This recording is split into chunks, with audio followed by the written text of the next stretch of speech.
Organizacije do osnutka Hrvatske države bili jedini pravi čuvari identiteta, jezika i tradicije. Kao jedna od mnogih takvih 30-godišnjicu prošlog je vikenda proslavila i katolička misija u švicarskom gradu St. Gallenu, koja obuhvaća i šire područje tog kantona. U prvom satu naše misije čućete reportažu koju su na tom događaju s našim ljudima snimili snimatelj Božidar Rožman i novinarka Elijana Čandolić. Alfa i omega katoličke misije u St. Gallenu je Fra Vlado Ereš. Fra Vlado, najprije čestitke na uspješno organiziranoj proslavi 30. obljetnice. Hvala lijepo. Alfa i omega, ali od alfa do omega ima puno slova. A to znači od prvog do zadnjega ne može sam biti niko, pa ni ja. Bez moje suradnice, sestre Ivanke, bez tolikih dobrih, dragih prijatelja, bez miskih suradnika i oni koji nas srcem i dušom podupiru, ne može ovo sve ići ovako. Jer ovo je preveliki zalogaj, ovo je velika zajednica, ovo je nekoliko, dakle 10-15 tisuća ljudi, ko će to, a ljudske snage su često puta vrlo male. Međutim, eto, hvala dragom Bogu, valjda nešto se i rodi u krvi.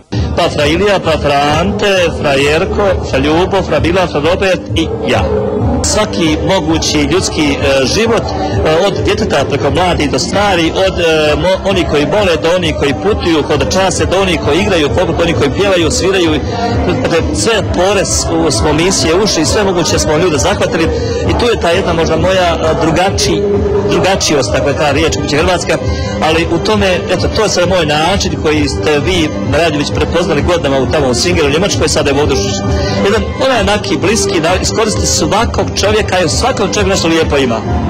Vrlo je velika gesta i to što je nadbiskup Bozanić došao na proslavu 30. godišnjice. Pa to nam je najveći plus i to je najveći dobitak. Jer čujte, kad u jeku dolazi glava, a glava, zna se šta je glava, glava čovjeka, glava kuće, glava obitelji, glava države, glava crkve, glava svega i svačega jest nešto što se cijeni, poštuje, ali pred kim se ima i svako poštovanja. Prema tome, ja znam koga na nadbiskup radi, ali mi smo ga željeli imati, a hvala Bogu, imali smo ga i bio je kod nas, vidio je, jer on je na svim mjestima, je sudeći progovoriti koju riječ, kazi gdje smo i ko smo i što smo, i kazi se i vidio je kako živimo, vidio je kako se radimo, jesmo na njegovu put naše crkve, našega pape, našega Boga. Mislim da danas vidio da jesmo na tom tragu kršćanstva, na tom tragu hrvatstva, na tom tragu zajedništva, bez ikakvih nekih utjecaja, primje za strane, ono što je pravo, to ćemo i dalje njegovati. Zato mu velika hvala i ovim putem Radio Valova. Fra Vlado, koliko je uopće veliko područje koje pokriva katolička misija St. Gallen? Meni je najlakše reći jer sam iz tih krajeva. Katolička misija je kod cijela Hercegovina. To je idemo da kod cijelu Zagorje, Prigorje, šta ja znam. To je jedna ogromna zajednica i sa velikim terenom, cijela nadbiskupija St. Gallen. Ako vam kažem samo jednu stvar, da ja iz jedne zajednice, dakle, kad misiju imam nedeljom, moram voziti sat i 10 minuta autom, na što više imam reći, a toliko je i uzduž i poprijeko. Znači jedna velika kilometraža, stotinama, ali eto, hvala Bogu, stigne se ne samo što su ceste, nego što je tako je to da treba stići.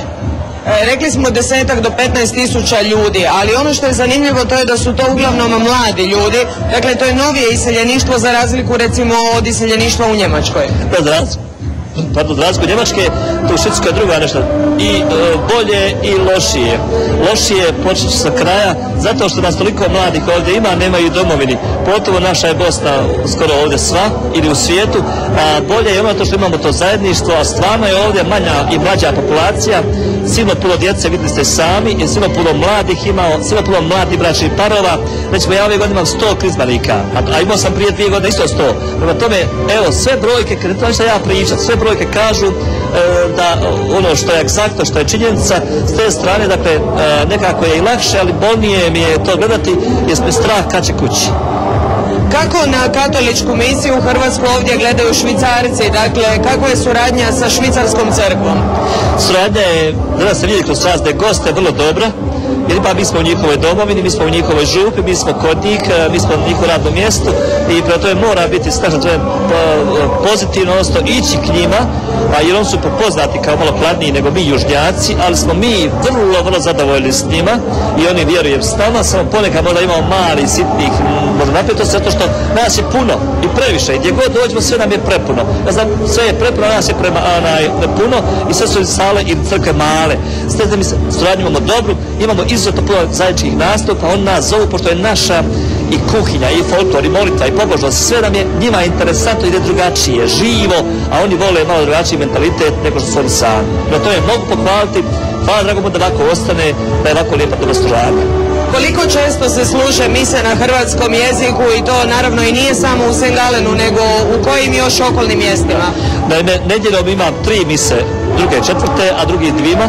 Zato drugim subotama idem okolo. Imam na 6 mjesta, bilo je ih je malo više, pa sam ja malo skinuo, jer ne mogu više stići, znači ja sam, to je toliko naroda. Jednostavno, satr se živ, onda sam zamolio narod da razumi mene, jer više radne snage nema, ne daju više državne vlasti.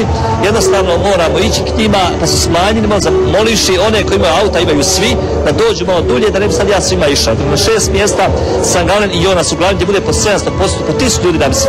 A u Balgatu ćemo male filijale, bude i po 300, onda imamo još Hajder, bude i po 50 do 100, i Appenzell, i Wil, ispod preko 100 što jasno. Ovo je sad bila središnja proslava, 30. obljetnice. Hoće li biti još kakvih fešta do kraja godine i što se onda već planira za dalje? Biće još u nas, ja to znaju vjerci, gdje god sam ja nešto se događa. Ja sam takav tip čovjeka i narodno prihvaća. Evo i nedjelju imamo iduću u Nikolinje na 3 mjesta gdje sam kupio neki dan 800 nikolinskih darova, dakle 800 djece. Razumite, toliko djece, toliko po 2 roditelja, toliko braće stare, koja je to masa naroda. Imamo u nedjelju veliku proslavu i subotu, a za dogodine još imamo silno puno drugih ideja, 5 hodočašća, 5 zabava, domovinski susret, ne znam koji, vidjet ćemo. Onda novi, ja želim jedan CD izdati dječji pjesama, ja sam već napisao pola tekstova, vidite danas vidite kako je taj dječji izbor krasan. To imamo svoj miski kalendar koji će upravo sad ići u tisak. Imam namjeru, ako uspijem, napisati jednu knjigu o misiji kao monografiju na njemačkom i na hrvatskom.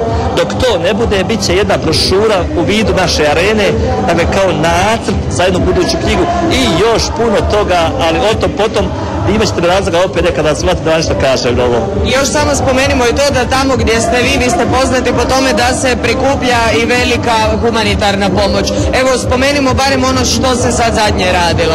Da, svake nedjelje, svakog dana, svaki čas ima netko na našim vratima. Čak znam da će i ovo pobuditi neke, ali stvarno mi smo iscrpljeni u tom davanju, ali dajemo. Evo, baš sinoć svjedoci ste bili jedne velike humanitarne pomoći za razdorenu i odseljenu župu koja se sad diže u Kotorvarošu i ostalima, ali drugima pomažemo. Ne gledamo gdje ćemo, samo gdje se može i koliko mi možemo pomoći, jer narod je malo iscrpljen, svatko ima nekoga svoga kome pomaže, ali daje se svako župi od sjevera do juga, od istoka do zapada, koliko mi možemo. Hvala Bogu to možemo, pa dajemo. Humanitarni rad je naša želja da uz vjerski djelujemo i humanitarno. Vlado, hvala vam puno, čestitamo na 30. obljetnici i naravno želimo ovako uspješno da se nastavi i dalje. Ko boda, ja znam da hoće, ne boda da snage, a suradnika i dobrih prijatelja i Božje pomoć sigurno ima. Hvala vam.